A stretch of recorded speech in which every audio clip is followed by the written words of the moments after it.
Makofi ya kilo.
Okay, this is a joint press statement by the National Dialogue Committee delegation leaders at the unveiling of the NADCO report today, 25th November 2023. Ladies and gentlemen, dear Kenyans, in the history of our great nation, Kenya, the people have always had the great resolve to face all challenges that occasion from time to time. With great courage and in the spirit of truth, unity, brotherhood, nationhood, and patriotism, the people of Kenya always emerge as the winners. On this 25th day of November 2023, the National Dialogue Committee, established through a parliamentary process of the people's representation, is proud to midwife to the people of the Republic of Kenya the NADCO 2023 report. We are indeed proud to unveil the National Dialogue Committee's report, which has been electronically submitted to the principals representing both the Kenya Kwanza and Azimio la Umoja leadership. It is our firm belief that the report has addressed the issues that form the basis of the talks, and the recommendations therein will progressively heal our wounds, foster togetherness, promote national unity, restore our national pride, and usher us to greater national prosperity. We have a wish to admit that the journey preceding this joyous occasion has not been easy. We have weathered many storms that threaten the very fabric of our national unity. We have endured the tumultuous cycles of violence that marred our aspirations and hindered our collective progress.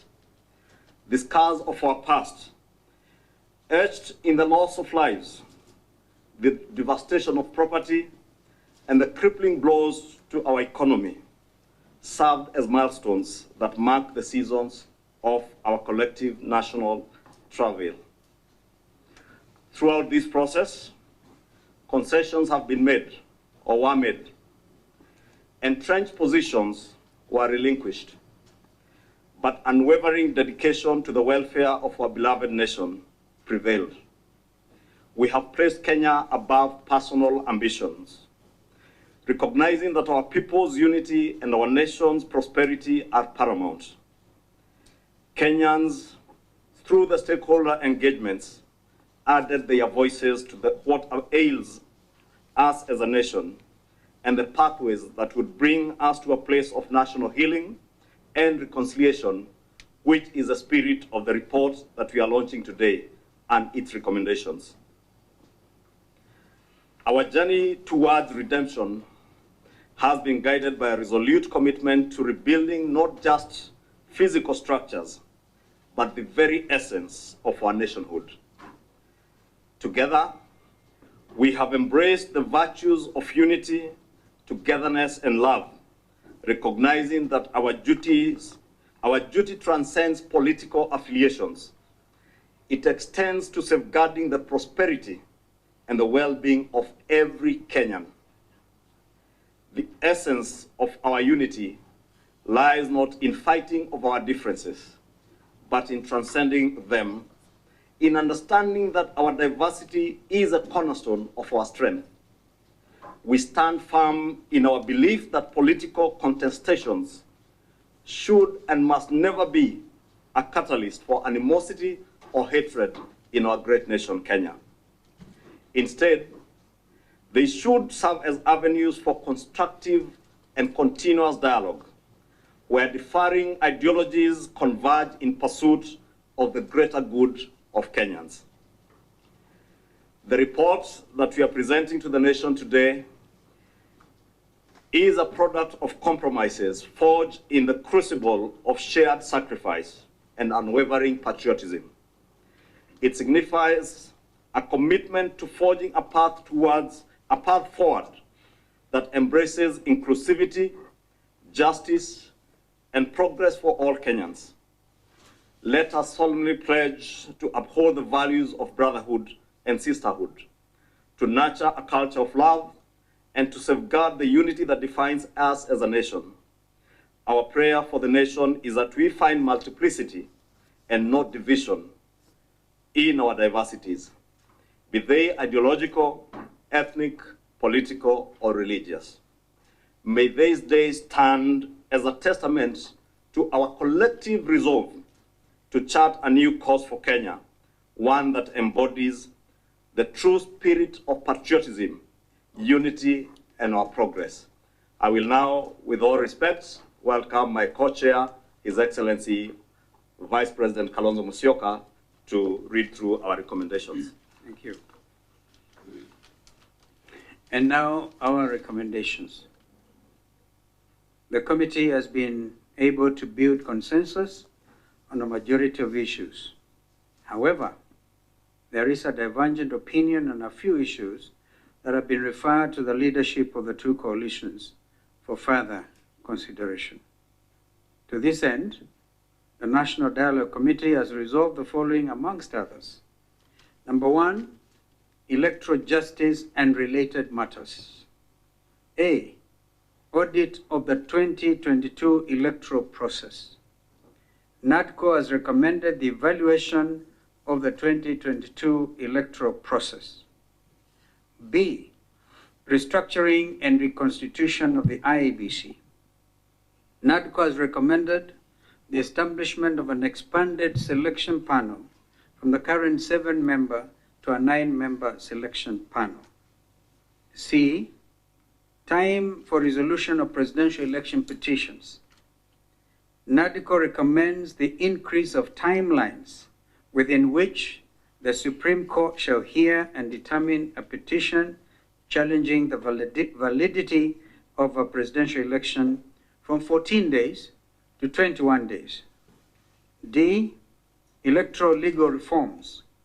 NADCO has recommended that legal reforms passed less than 18 months to the general elections become effective in the next electoral cycle.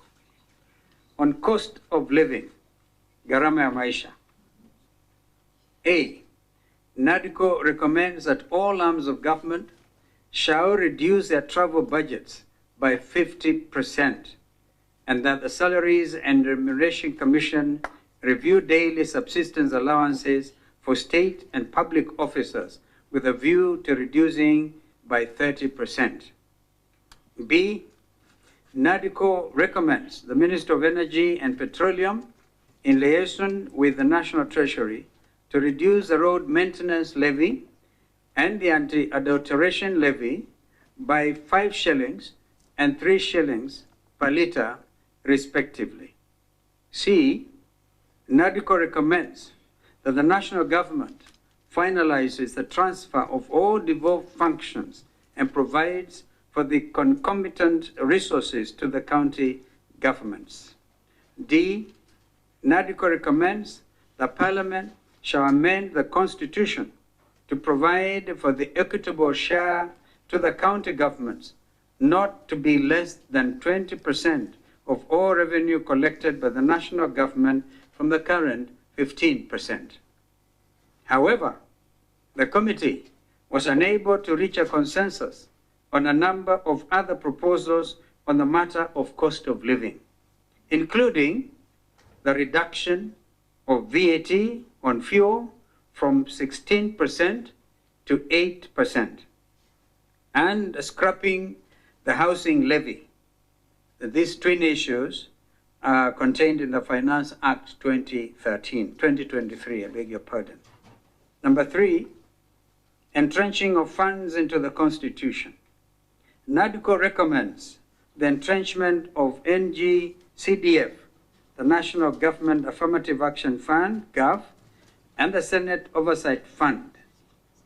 B, NADCO further recommends the Ward Development Fund to be established by statute. Number 4, establishment and entrenchment of state offices. A, NADCO recommends the establishment of the office of the leader of the official opposition, who is the leader of the largest party or the leader of a coalition of political parties that garnered the second greatest number of votes in the immediately preceding presidential elections, with 2 deputies. B, NADCO further recommends the establishment of the office of the Prime Minister to be nominated and, upon approval by the National Assembly, appointed by the President. 5, fidelity to the law on multi-party democracy. NADCO recommends the establishment of the Independent Political Parties Regulatory Commission as an independent body that shall be responsible for the registration of political parties and their office holders and the management of political parties' funds, a role currently vested in the office of the Registrar of Political Parties. Ladies and gentlemen, dear Kenyans, as the curtain falls on NADCO and the country continues on its journey of nation building, it was an honor for all men and women in this room who were called upon to step up and serve their mother country, their country, in its hour of need. On their behalf and of this delegation, we wish to acknowledge the commitment and dedication of the committee members, the able technical teams that, I think I have another one, the able technical teams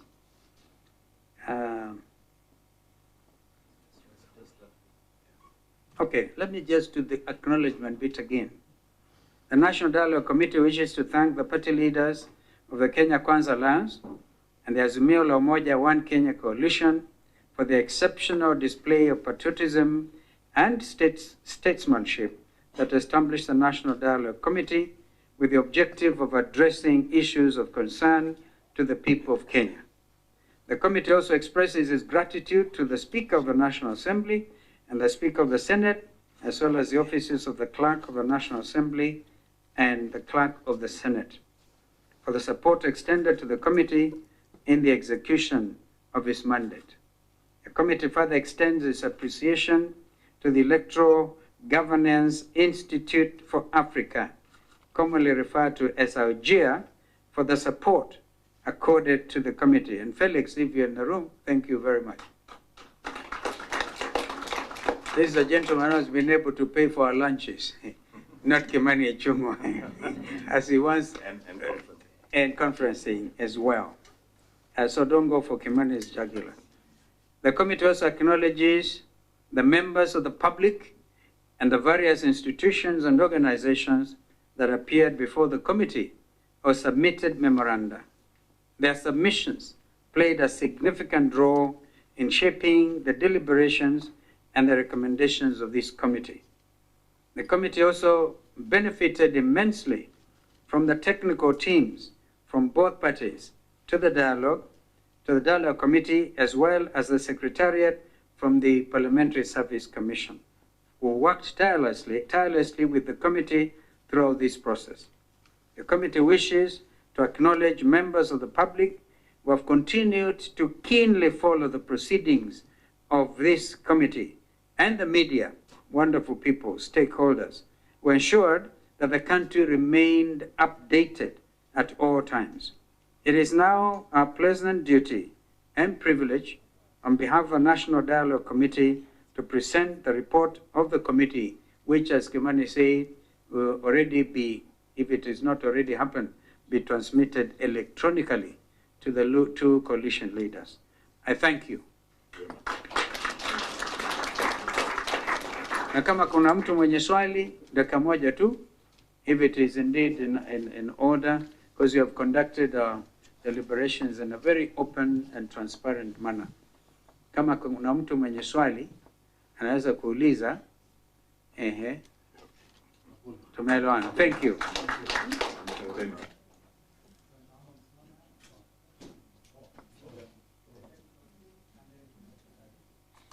Actually, we honestly, and it was my special request, those young men and ladies you see sitting across there, they are the ones who have delivered this report. And we really would want to keep a record of this as the country moves forward. We really appreciate you for your professionalism. Yeah, by the way, the full report itself will be a matter, what you have just given is a press statement. The details will be available to the country on the areas of agreement and the areas of disagreement, as we have highlighted briefly. And so this is important, I think, for all of us.